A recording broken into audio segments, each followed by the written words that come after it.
एक शरीफ नौजवान जिसे कदम कदम पर संसार किया गया। जालिम माशरे की नाइंसाफियों, करप्ट पुलिस और दौलतमंद बदमाशों ने उसे भी एक गुंडा बनने पर मजबूर कर दिया। और जब एक शरीफ इंसान जराइम पेशा बन जाए तो वो सब गुंडों से ज्यादा खतरनाक हो जाता है। एक बदकिस्मत नौजवान जिसे जुर्म की दलदल ने एक आतिशफशां बना दिया। बदले की आग में जलते एक शरीफ नौजवान की कहानी।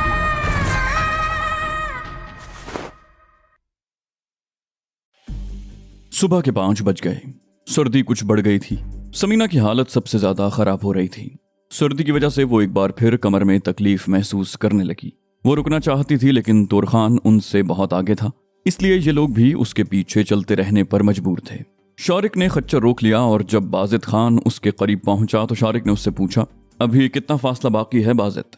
बाजिद खान ने कहा, मेरे ख्याल में अभी 1 घंटे का रास्ता बाकी है। ऐसे चलते रहो, अल्लाह मालिक है, पहुंच जाएगा। और जाहिर है वो चलते रहने पर मजबूर थे। इस तरह 1 घंटा और गुजर गया। तोरखान ने अपना खच्चर रोक लिया। वो मुतजस्सिस निगाहों से इधर उधर दिख रहा था और बिलाखिर उसने खच्चर का रुख दाईं तरफ मोड़ दिया। दूसरे भी उसके पीछे ही थे और अब वो मुसलसल उतराई की तरफ जा रहे थे। दिन की रोशनी फैल रही थी। मजीद आधा घंटा चलने के बाद वो जैसे ही एक चट्टान के ऊपर से घूमकर दूसरी तरफ पहुंचे, नशेब में एक छोटी सी बस्ती दिखाई देने लगी। ये बस्ती 6-7 घरों पर मुश्तमिल थी। इतनी बुलंदी से वो मकान बच्चों के घरौंदों की तरह लग रहे थे। वो एक पहाड़ी रास्ते पर मुसलसल नशेब की तरफ उतरते रहे। उस बस्ती तक पहुंचने में उन्हें आधा घंटा और लग गया और जब वो बस्ती के करीब पहुंचे तो ठीक उस वक्त सूरज तुलू हुआ और रुपहली धूप चारों तरफ फैल गई। 3 आदमी बस्ती से निकलकर उनकी तरफ आ रहे थे। वो जैसे ही करीब पहुंचे, तोरखान घोड़े से उतर गया। दूसरों ने भी उसकी तकलीद की।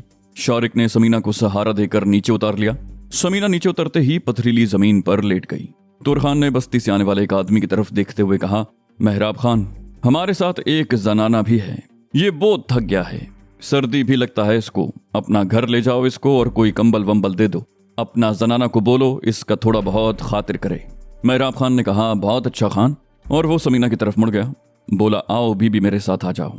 शारिक ने समीना को सहारा देकर उठाया। समीना मेहराब खान के साथ चलती हुई बस्ती के एक कच्चे मकान में दाखिल हो गई। बस्ती के तमाम मकान कच्चे ही थे। उस घर में 2 औरतें और 3 बच्चे थे। एक अधेड़ उम्र औरत थी और दूसरी जवान, जिसकी उम्र समीना के अंदाजे के मुताबिक 20-22 साल होगी। अधेड़ उम्र औरत चूल्हे में लकड़ियां जला रही थी और जवान औरत एक पुराने से कनस्तर में से आटा निकाल रही थी, जबकि तीनों बच्चे सो रहे थे। मेहराब खान ने जवान औरत से कुछ कहा। वो अपना काम छोड़कर समीना को एक कमरे में ले आई। कमरे के कुछ हिस्से पर नमदा बिछा हुआ था और एक तरफ 5-6 पुराने से फौजी कंबल तह किए हुए रखे थे। उसने मैले से गिलाफ वाला एक तकिया नमदे पर दीवार के करीब रख दिया और समीना को इशारा करती हुई कंबल उठाने लगी। समीना ने राइफल और बेल्ट उतार कर तकिए के करीब रख दिए और नमदे पर लेट गई। उस औरत ने 2 कंबल समीना पर डाल दिए। समीना उस वक्त बड़ी शिद्दत से सर्दी महसूस कर रही थी। उसने अपने आप को अच्छी तरह कंबल में लपेट लिया। समीना का चेहरा कंबल से बाहर था। जिस जगह वो लेटी थी वहां से खुले हुए दरवाजे के ऐन सामने 2 जवान औरतें बैठी आटा गूंद रही थीं और समीना बड़ी हैरत से उसे देख रही थी, क्योंकि आटा गूंदने के लिए वो कोई परात वगैरह इस्तेमाल नहीं कर रही थी। फर्श पर तरपाल का एक टुकड़ा बिछा हुआ था और आटा तरपाल के उस टुकड़े पर गूंथा जा रहा था। तकरीबन 5 मिनट के बाद आटा गूंद के दस्तरखान किस्म के एक कपड़े में लपेट लिया गया और उसके ऊपर तरपाल का टुकड़ा लपेट दिया। वो लड़की एक तरफ जाकर हाथ धोने लगी और फिर समीना की निगाहों से ओझल हो गई। समीना ने अपना चेहरा भी कंबल में लपेट लिया। उसके ऊपर 2 कंबल थे जो खासे गर्म थे। कुछ ही देर के बाद वो अपने जिस्म में हरारत सी महसूस करने लगी और फिर अपने करीब ही एक निस्वानी आवाज सुनकर वो चौंक सी गई। खोर, ओ खोरा। इस आवाज के साथ ही किसी ने कंबल पर हाथ मारकर उसे हिलाया। समीना ने कंबल में से मुंह निकाल कर देखा तो वो जवान लड़की चाय का प्याला लिए उसके करीब बैठी हुई थी। समीना भी उठकर बैठ गई, लेकिन कंबल उसने अपने जिस्म पर लपेटे रखा। वो उस वक्त वाकई बड़ी शिद्दत से चाय की तलब महसूस कर रही थी। वो कंबल लपेटे दीवार के साथ टेक लगाकर बैठ गई और मुस्कुराकर लड़की की तरफ देखते हुए उसके हाथ से चाय का प्याला ले लिया। चाय बगैर दूध की थी। समीना बोली, उर्दू जानती हो? लड़की बोली, थोड़ा थोड़ा। समीना ने पूछा, ये खोर क्या होता है? लड़की बोली, बेहन, तुम बेहन। उसके होंठों पर मुस्कुराहट थी। समीना भी मुस्कुरा दी। उसे लड़की की ये अदा बड़ी भली लगी। बड़ी हसीन लड़की थी। गोल चेहरे पर बड़ी मासूमियत थी। उसने समीना को खोर का मतलब समझा दिया था कि वो उसे अपनी बहन समझती थी। समीना बोली, मेरा नाम समीना है, तुम्हारा नाम क्या है? लड़की बोली, जैनब। जैनब टूटे फूटे अल्फाज में उसे बता रही थी कि मेहराब खान उसका बाप और वो औरत उसकी माँ है, और तीनों बच्चे जो दूसरे कमरे में सो रहे हैं उनमें एक उसकी बहन और 2 भाई हैं। वो दोनों अभी बातें कर ही रही थीं कि बाहर से जैनब की माँ की आवाज सुनाई दी जो उसे बुला रही थी। जैनब ने मुस्कुराते हुए कहा, मेहमान, चाय, और उठकर कमरे से निकल गई। समीना को समझने में देर न लगी कि वो मेहमानों को चाय देने जा रही हैं। समीना दीवार से टेक लगाए बैठी चाय की चुस्कियां लेने लगी।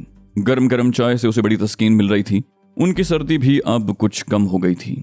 उसने अपने ऊपर से एक कंबल उतार दिया, अलबत्ता दूसरा कंबल लपेट रखा। चाय पीकर उसने खाली प्याला एक तरफ जमीन पर रख दिया और कंबल लपेटे दीवार के साथ टेक लगाए बैठी रही।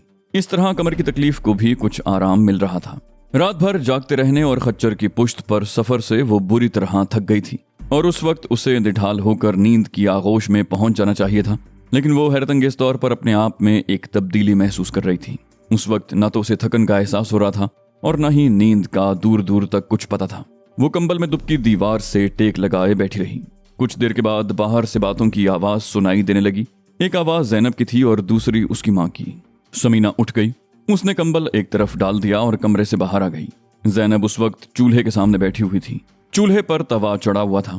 ये तवा देखकर भी समीना को बड़ी हैरत हुई थी। पत्थर का एक आड़ा तिरछा टुकड़ा था जिसकी मोटाई 1/4 इंच के बराबर थी। आटे वाला तरपाल जैनब के सामने बिछा हुआ था और जैनब उस पर पेड़े को हाथ से दबा दबा कर रोटी बेल रही थी। उसने रोटी तवे पर डाली तो समीना मुस्कुराए बगैर न रह सकी। रोटी भी आड़ी तिरछी थी और उसकी मोटाई भी 1/4 इंच के बराबर थी। जैनब ने पहली रोटी पका ली तो समीना उसे बाजू से पकड़कर उठाने लगी। जैनब ने माँ की तरफ देखा। माँ ने मुस्कुराते हुए गर्दन हिला दी तो जैनब चूल्हे के सामने से उठ गई। उसकी जगह समीना बैठ गई और आटा लेकर पेड़ा बनाने लगी। और जब वो पेड़े को दोनों हाथों में लेकर रोटी बनाने लगी तो जैनब और उसकी माँ हैरत से उसकी तरफ देख रही थी। और फिर समीना ने रोटी तवे पर डाली तो उनकी आंखों में अजीब सी चमक उभर आई। रोटी बिल्कुल गोल और बहुत पतली थी। बाकी रोटियां समीना ही ने पकाई थीं। और जब वो चूल्हे के सामने से उठी तो जैनब मुस्कुराती हुई उससे लिपट गई। वो समीना के चेहरे की तरफ देखते हुए बोली, मुझे सिखाएगा? समीना ने भी मुस्कुराते हुए कहा, जरूर सिखाएगा। जैनब की माँ दूसरे चूल्हे पर सूखा हुआ गोश्त तल रही थी। जैनब ने उसे टूटे फूटे अल्फाज में बताया कि वो लोग गोश्त को सुखाकर महफूज करते हैं और हस्बे जरूरत निकाल कर तल लेते हैं। नाश्ते में यही तला हुआ गोश्त और समीना के हाथ की पकी हुई रोटियां थीं। नाश्ता करने के बाद समीना दिमाग पर कुछ बोझ सा महसूस करने लगी। अब उसे थकन और नींद का एहसास होने लगा था। वो कमरे में आकर नमदे पर लेट गई और कंबल ओढ़ लिया। जैनब भी उसके करीब बैठी बातें कर रही थी। नींद के बोझ से समीना की पलकें झुकी जा रही थीं और फिर वो नींद की आगोश में पहुंच गई। जब उसकी आंख खुली तो दोपहर के 3 बज रहे थे।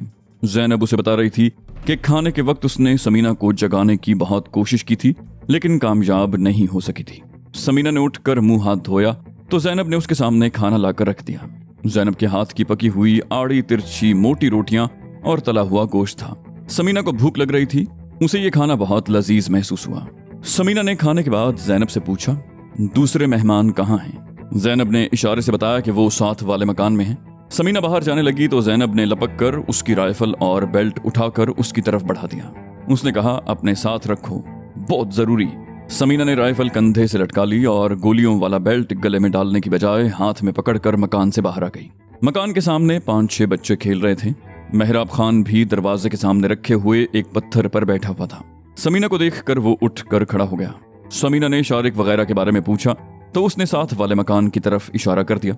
समीना उस दरवाजे में घुस गई। इस बस्ती में कुल 6-7 मकान थे और सबके सब गारे और मिट्टी से बने हुए थे। उस मकान के सामने भी एक मुख्तसर सा सहन था और उससे आगे 2 कमरे थे। सहन में एक नीले रंग का हार्ड प्लास्टिक का एक बहुत बड़ा बैरल नुमा ड्रम रखा हुआ था जिसमें पानी भरा हुआ था। ये बैरल जाहिर है किसी किस्म के केमिकल के कंटेनर के तौर पर बनाया गया होगा, लेकिन पसमानदा इलाकों में उन्हें पानी के लिए इस्तेमाल किया जाता था जो इंसानी सेहत के लिए खतरनाक था, लेकिन लोग इस हकीकत से वाकिफ नहीं थे। सामने वाले कमरे का दरवाजा खुला हुआ था। नौलखा और शारिक जमीन पर बिछे नमदे पर बैठे हुए थे। नौलखा उसे देखते ही बोला, आओ समीना बहन, हम तो समझे थे कि यहाँ पहुंचते ही इन लोगों ने शायद तुम्हें गायब कर दिया। समीना उनके करीब बैठते हुए बोली, मुझे कौन गायब कर सकता है? सुबह नाश्ता करने के बाद मैं सो गई थी, थोड़ी देर पहले ही उठी हूँ।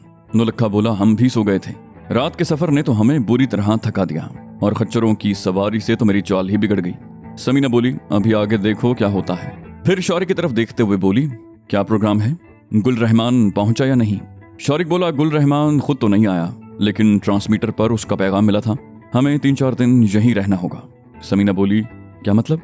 हम लोग इसी तरह ख्वार होने के लिए घर से निकले हैं? उसके लहजे में हल्की सी नागवारी थी। शौरिक ने कंधे उचका दिए, बोला, मजबूरी है। उसका कहना है कि जरगून में कुछ गड़बड़ हो गई है। मलिक फरीद खान ने उसे पैगाम भेजा था कि हम लोग चंद रोज इंतजार कर लें, हालात जैसे ही बेहतर होंगे वो हमें सिग्नल दे देगा, इस दौरान हम यहाँ थोड़ी सी तफरी कर लें। समीना ने उसे घूरा, बोली, क्या ये कोई पिकनिक पॉइंट है?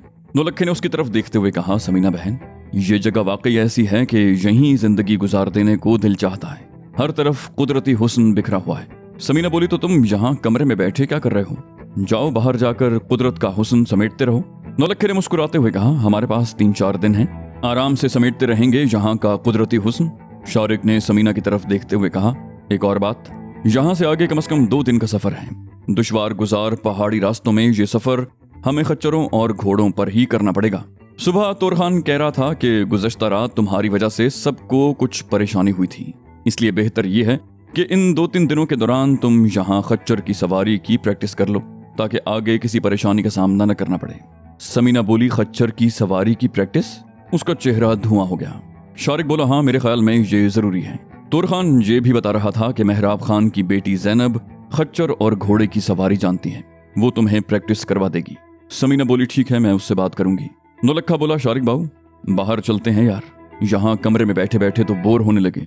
वो लोग उठकर मकान से बाहर आ गए। शौरिक और नौलक्खे ने भी अपनी अपनी राइफलें और गोलियों वाले बेल्ट उठा लिए थे।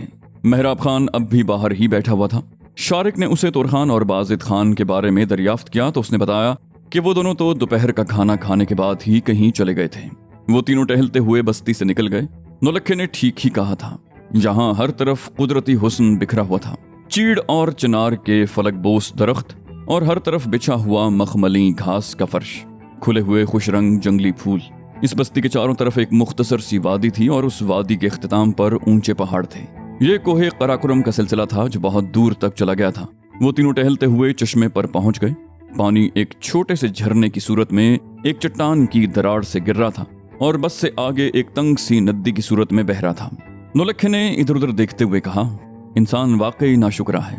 अल्लाह ने हमें कितनी नेमतों से नवाजा है, लेकिन एक हम हैं कि। समीना ने उसकी बात काटते हुए कहा, नौलक्खा भाई, मैं देख रही हूं कि तुम बहुत फलसफा बघारने लगे हो, क्या बात है? नौलक्खे ने गहरा सांस लेते हुए कहा, यह फलसफा नहीं समीना बीबी, ये एक अनपढ़ और जाहिल आदमी के दिल की आवाज है। तुम खुद ही सोचो कितनी नेमतें दी हैं अल्लाह ने हमें, और हम क्या कर रहे हैं? फसाद फैला रहे हैं अल्लाह की जमीन में। समीना ने हाथ उठाकर उसे खामोश करवा दिया। बोली, बस बस, अब नासिर बनने की कोशिश मत करो। नौलक्खा बोला, ये नासिर कौन है समीना बीबी? समीना बोली, नासिर नहीं, नासे, नसीहत करने वाला, तुम्हारी तरह वाज करने वाला। नौलक्खा बोला, मैं तो बहुत गुनाहगार आदमी हूँ बीबी जी। समीना ने बात आगे बढ़ाने की कोशिश न की। वो इधर उधर घूमते रहे और जब सूरज बुलंद पहाड़ों के पीछे छुपने लगा तो वो बस्ती में वापस आ गए। तोरखान और बाजिद खान अभी तक वापस नहीं आए थे। रात का खाना शाम ढलते ही खा लिया गया। रोशनी के लिए केरोसिन ऑयल के दियों का इंतजाम था। टिन के डिब्बों में सुराख करके उनमें तेल और कपड़े की बटी हुई बत्तियां डाल दी गईं।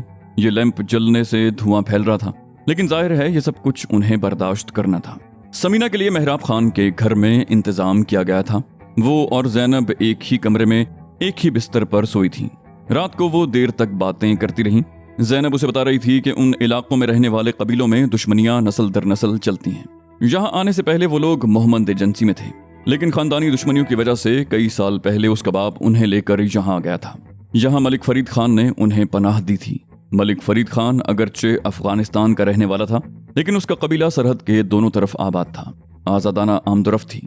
ये इलाका भी मलिक फरीद खान की अमलदारी में था। वो कभी अफगानिस्तान वाले इलाके में रहता और कभी पाकिस्तान में आ जाता। उसका कबीला बहुत बड़ा था और कुछ दुश्मनियां भी थीं। जैनब ने बताया कि चंद साल पहले एक दुश्मन कबीले के चंद आदमियों ने इस बस्ती पर हमला कर दिया था। इस बस्ती में मेहराब खान के खानदान के अलावा कुछ और लोग भी आबाद थे। हमलावर बस्ती से 2 औरतों को उठाकर ले गए। मलिक फरीद खान को पता चला तो उसने दुश्मन कबीले पर हमला कर दिया और न सिर्फ उनके 6-7 आदमियों को मौत के घाट उतार दिया, बल्कि उनकी 3 औरतें भी उठा लाया, जिन्हें बाद में वापस कर दिया गया।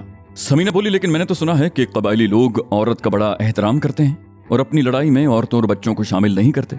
जैनब बोली, हाँ ये दुरुस्त है, लेकिन जब मुखालिफ फरीक इस किस्म की ओछी हरकतों पर उतर आए तो उसे जवाब देना ही पड़ता है। मलिक फरीद खान औरतों को बड़ा एहतराम करता है। वो जिन औरतों को उठा कर लाया था उन्हें बड़ी इज्जत और एहतराम से रखा गया था और उन्हें किसी किस्म की तकलीफ नहीं पहुंचने दी गई थी। इस वाक्य के बाद मुखालिफ कबीले को फरीद खान के इलाके में दाखिल होने की जुर्रत नहीं हुई। समीना बोली, मलिक फरीद खान कौन है? जैनब ने कहा, कबीले का सरदार है। वो जिस मकान में रहता है वो दरअसल बहुत बड़ा किला है। रूसियों के खिलाफ जंग के दौरान उसका किला अफगान मुजाहिदीन की सरगर्मियों का बहुत बड़ा मरकज था। फरीद खान ने खुद तो कभी जंग में हिस्सा नहीं लिया, लेकिन वो अफगान मुजाहिदीन की हर लिहाज से बड़ी मदद करता था। समीना बोली, और गालिबन आज वो मुजाहिदीन पर अपने एहसानात का मुआवजा वसूल कर रहा है। जैनब उसका मतलब न समझ सकी। वो कुछ देर तक इधर उधर की बातें करते रहे। फिर समीना ने कहा, सुना है तुम घुड़सवारी अच्छी कर लेती हो। कल मैं पहली मर्तबा खच्चर पर सवार हुई थी। बुरी हालत हो गई है। हमारा यहाँ 3-4 दिन रहने का प्रोग्राम है। इस दौरान तुम मुझे खच्चर पर सवारी की प्रैक्टिस करा दो। जैनब बोली, ठीक है, मैं सुबह तुम्हें साथ ले चलूंगी। वो कुछ देर और बातें करती रहीं। फिर जैनब करवट लेकर समीना से लिपट गई। समीना ने भी अपना एक हाथ उसकी पुश्त पर रख दिया और आंखें बंद कर लीं। थोड़ी देर के बाद वो दोनों नींद की आगोश में थीं। हस्बे मामूल सुबह वो जल्दी उठ गईं। नाश्ता जैनब और समीना ने मिलकर तैयार किया। नाश्ते के बाद समीना दूसरे मकान में आकर कुछ देर शौरिक और नौलखे से बातें करती रही। वहां उस वक्त तुरखान और बाजिद खान भी मौजूद थे। वो लोग रात को देर से आए थे, लेकिन उन्होंने ये नहीं बताया कि वो गए कहाँ थे। समीना या शारिक ने उनसे कुछ पूछने की जरूरत भी महसूस नहीं की थी। जैनब वाले मकान में वापस आकर समीना ने लिबास तब्दील किया। उसने जीन्स और टी शर्ट पहन रखी थी, क्योंकि उसके ख्याल में शलवार कमीज में खच्चर या घोड़े पर सवारी नहीं की जा सकती थी। जब वो लिबास बदलकर कमरे से बाहर निकली तो जैनब बड़ी हैरत से उसकी तरफ देख रही थी। वो खुद औरत थी, लेकिन समीना को उस लिबास में देखकर खुद उसके जिस्म पर भी च्यूंटियां सी रेंगने लगी। फिर उसके मुंह से बेइख्तियार गहरा सांस निकल गया। समीना ने उसकी तरफ देखकर मुस्कुराते हुए कहा, चलो मैं तैयार हूँ। जैनब ने अपने छोटे भाई, जिसकी उम्र 11 साल के लगभग थी, उसको बुलाकर अपनी जबान में कुछ कहा और समीना के साथ मकान से बाहर आ गई। जैनब का भाई भी उनके साथ ही बाहर आया था, लेकिन वो दूसरी तरफ मुड़ गया। वो दोनों बस्ती की मुख्तसर सी गली में से गुजरती हुई दूसरी तरफ निकल गई थी। बस्ती से तकरीबन 100 गज के फासले पर शहतूत के एक दरख्त के नीचे रुककर इंतजार करने लगी। तकरीबन 10 मिनट के बाद जैनब का भाई आता हुआ नजर आया। उसने 2 खच्चरों की लगामें पकड़ रखी थी और दोनों खच्चर बड़ी सादतमंदी से सर झुकाकर उसके पीछे पीछे चले आ रहे थे। चंद सेकंड बाद ही वो उनके करीब पहुंच गया। जैनब ने दोनों खच्चरों की लगामें पकड़ ली। उसने सवालिया निगाहों से समीना की तरफ देखा। बोली, तुम इस पर सवार तो हो सकती हो ना? वो अगरचे टूटे फूटे अल्फाज में बात कर रही थी, मगर मफहूम समीना की समझ में आ रहा था। समीना बोली, हाँ, मैंने रात भी इसी खच्चर पर सवारी की है। समीना ने उसके हाथ से एक खच्चर की लगाम पकड़ ली और चंद गज दूर एक बड़े पत्थर के करीब चली गई। वो पत्थर पर चढ़ गई। उसने एक पैर खच्चर की रिकाब में रखा और बड़ी एहतियात से आहिस्ता आहिस्ता ऊपर उठती हुई खच्चर पर सवार हो गई। जीन पर उसे अपना तवाजुन बरकरार रखने में खासी दुश्वारी पेश आ रही थी। वो पहली मर्तबा अज खुद खच्चर पर सवार हुई थी और डर रही थी। जैनब मुस्कुराती हुई नजरों से उसकी तरफ देख रही थी। फिर उसने जमीन पर खड़े खड़े एक पैर रिकाब में रखा और उचक कर जीन पर बैठ गई। दोनों खच्चर आहिस्ता आहिस्ता चलने लगे। जैनब का भाई वहीं खड़ा रह गया। जैनब ने समीना की तरफ देखा और फिर उसे समझाने लगी कि उसे खच्चर या घोड़े पर बैठते हुए क्या तरीका इस्तेमाल करना चाहिए, और अगर तरीका दुरुस्त होगा तो वो घंटों बगैर थकान के खच्चर या घोड़े पर सफर कर सकती है। पोस्चर दुरुस्त होने से उसका तवाजुन बरकरार रहेगा और घोड़ा या खच्चर कितनी भी तेज रफ्तारी से क्यों ना दौड़ रहा हो, उसके गिरने का अंदेशा नहीं होगा। लेकिन अगर बैठने का पोस्चर दुरुस्त नहीं होगा तो वो न सिर्फ बेचैनी और तकलीफ महसूस करेगी, बल्कि तवाजुन भी कायम नहीं रख सकेगी और हर वक्त गिरने का खतरा भी रहेगा। समीना उसकी तरफ देख देख कर उसकी हिदायत पर अमल करती रही और उसने महसूस किया था कि जैनब के बताए हुए तरीके पर बैठने से 1 घंटे बाद भी उसकी कमर में तकलीफ नहीं हुई थी। उसका तवाजुन भी बरकरार रहा था। तकरीबन 1.5 घंटे तक वादी में चलते रहने के बाद वो एक छोटी सी नदी के करीब रुक गईं। समीना बोली, मेरा ख्याल है कि कुछ देर यहाँ सस्ता लिया जाए। ये कहते हुए वो खच्चर से उतर आई। जैनब ने भी उसकी तकलीद की। उन्होंने खच्चरों को खुला छोड़ दिया। वो घास चरने लगे और ये दोनों नदी के किनारे एक पत्थर पर बैठकर बातें करने लगी। दफतन समीना की नजर सामने वाली पहाड़ी की तरफ उठ गई। वो पहाड़ी दरख्तों और झाड़ियों से ढकी हुई थी और समीना को यूं महसूस हो रहा था जैसे उसने दरख्तों के झुंड में झाड़ियों के पीछे किसी को हरकत करते हुए देखा था। जैनब ने उसकी तरफ देखते हुए पूछा, क्या बात है? समीना ने पहाड़ी की तरफ इशारा किया। बोली, मेरा ख्याल है उस पहाड़ी पर दरख्तों के झुंड में कोई मौजूद है। जैनब की पुश्त पहाड़ी की तरफ थी। उसने घूम कर देखा, लेकिन उसे कोई दिखाई न दिया। वो सीधे होते हुए बोली, कोई जानवर होगा। इन पहाड़ियों पर मारखोर और चरख बहुत होते हैं, भेड़िए भी फिरते रहते हैं। समीना चंद लम्हे पहाड़ी की तरफ देखती रही, फिर उसने भी तवज्जो हटा ली। लेकिन तकरीबन 2 मिनट के बाद ही उसकी आंखों पर किसी चीज की चमक पड़ी तो उसने चौंक कर दोबारा पहाड़ी की तरफ देखा। उसे झाड़ियों के ऊपर एक आदमी का सर दिखाई दिया था जिसने बड़ी सी पगड़ी बांध रखी थी। उस शख्स के कंधे पर राइफल लगी हुई थी और चमक उस राइफल की नाल की थी। सूरज सामने के रुख पर था और राइफल की नाल धूप में चमक रही थी। समीना ने अपनी जगह से उठते हुए कहा, ज़ैनब उठो, वापस चलें, उस पहाड़ी पर कोई मौजूद है। मैंने अभी अभी धूप में एक राइफल की नाल को चमकते हुए देखा है। मुझे एक आदमी का सर भी नजर आया था जिसने पगड़ी बांध रखी है। मेरा ख्याल है कि कोई हमारी निगरानी कर रहा है। ज़ैनब उठते हुए बोली, हमारी निगरानी कौन करेगा? लेकिन अगर तुम्हें किसी किस्म का डर महसूस हो रहा है तो वापस चलते हैं। उन्होंने खच्चरों को पकड़ा और उन पर सवार हो गईं। इस मर्तबा समीना ने किसी पत्थर का सहारा लेने की कोशिश न की थी, बल्कि ज़ैनब की तरह जमीन पर खड़े खड़े रिकाब में एक पैर रखा और उचक कर खच्चर पर सवार हो गई। वापसी में ज़ैनब ने उसे खच्चर भगाने को कहा। समीना डर रही थी, लेकिन उसने खच्चर को हल्की रफ्तार में दौड़ा दिया, लेकिन उसने फौरन ही रफ्तार कम कर दी। उस रोज समीना की कमर में तकलीफ नहीं हुई थी, हालांकि उसने मजमूई तौर पर तकरीबन 3 घंटों तक खच्चर की सवारी की थी। पहाड़ी पर समीना ने दरख्तों के झुंड में जिस शख्स का सर देखा था उसके बारे में समीना को शुबा था कि वो तोर खान हो सकता है, लेकिन जब वो बस्ती में पहुंची तो उसका शुबा गलत साबित हुआ। तोर खान शारी के पास बैठा हुआ था और बाजिद खान भी वहां मौजूद था। उन दोनों के बारे में बाद में समीना को यह भी पता चल गया था कि वो लोग सुबह से बस्ती से बाहर नहीं गए थे।